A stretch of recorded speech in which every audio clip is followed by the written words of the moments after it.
युग बीते पर सत्य न बीता, सब हारा पर सत्य न हारा।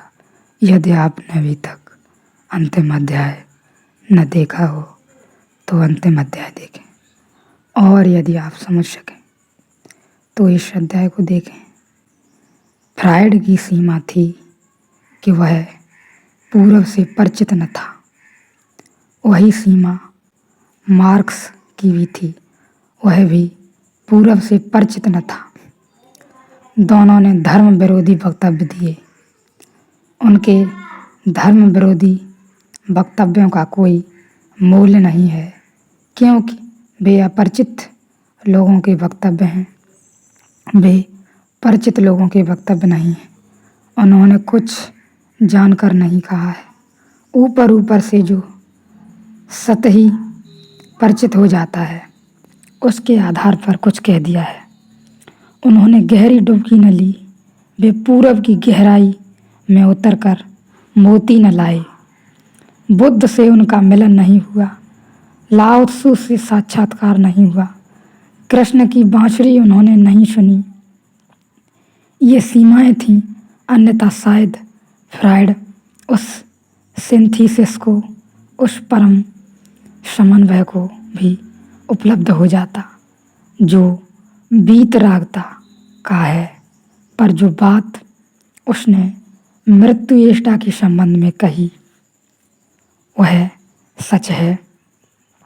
हम तो उसे जानते रहे हैं, हमने उसे मृत्युएष्टा कभी नहीं कहा था, यह बात भी सच है। हमने उसे कहा था वैराग्य भाव, मगर क्या अर्थ होता है वैराग्य भाव का?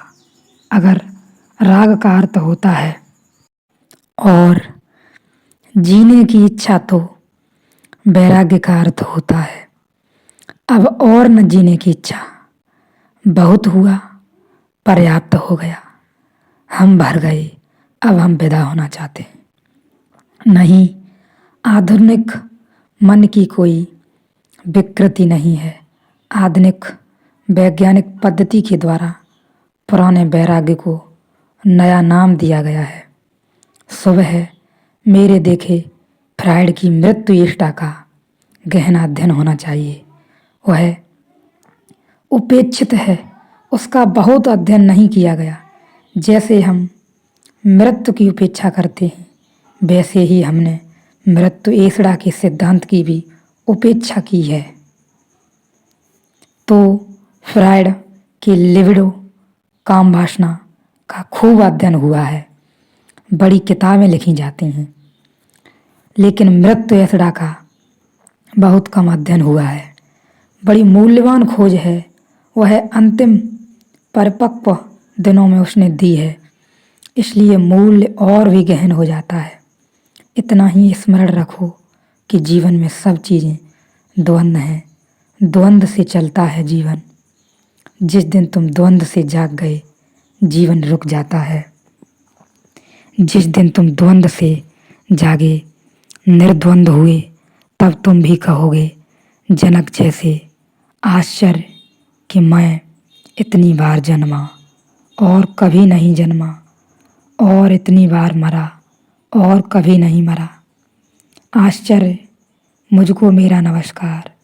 इतने जन्म इतनी मृत्युएं आईं और गईं, कोई रेखा भी मुझ पर नहीं छोड़ गईं। इतने पुण्य, इतने पाप, इतने व्यवसाय, इतने व्यापार आए और गए और सपनों की तरह चले गए, पीछे पद चिन्ह भी नहीं छोड़ गए।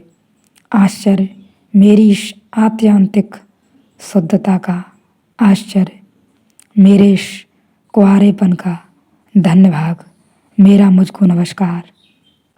ऐसा किसी दिन तुम्हारे भीतर भी, तुम्हारे अंतरतम में भी उठेगी सुगंध।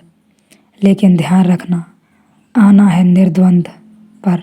जहाँ तुम्हें द्वंद्व दिखाई पड़े वहीं साक्षी साधना। द्वंद्व को तुम सूचना मान लेना कि साक्षी साधने की घड़ी आ गई है। जहाँ द्वंद्व दिखाई पड़े, प्रेम और घृणा, तो तुम चुनना मत, दोनों के साक्षी हो जाना। क्रोध और दया तो तुम चुनना मत, दोनों के साक्षी हो जाना। स्त्री और पुरुष तो तुम चुनना मत, दोनों के साक्षी हो जाना।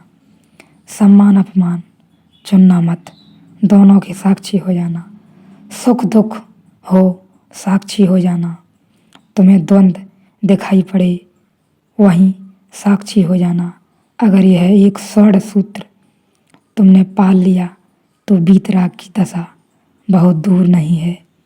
बूंद बूंद घड़ा भर जाता है, ऐसे ही बूंद बूंद इस निर्विकल्पता को साधने से तुम्हारी समाधि का घड़ा भी भरेगा। एक दिन तुम ऊपर से बहने लगोगे। न केवल तुम समाधि स्थित हो जाओगे, तुम्हारे पास जो आएंगे उन्हें भी समाधि की श्वास मिलेगी। वे भी भर उठेंगे किसी अलौकिक आनंद से।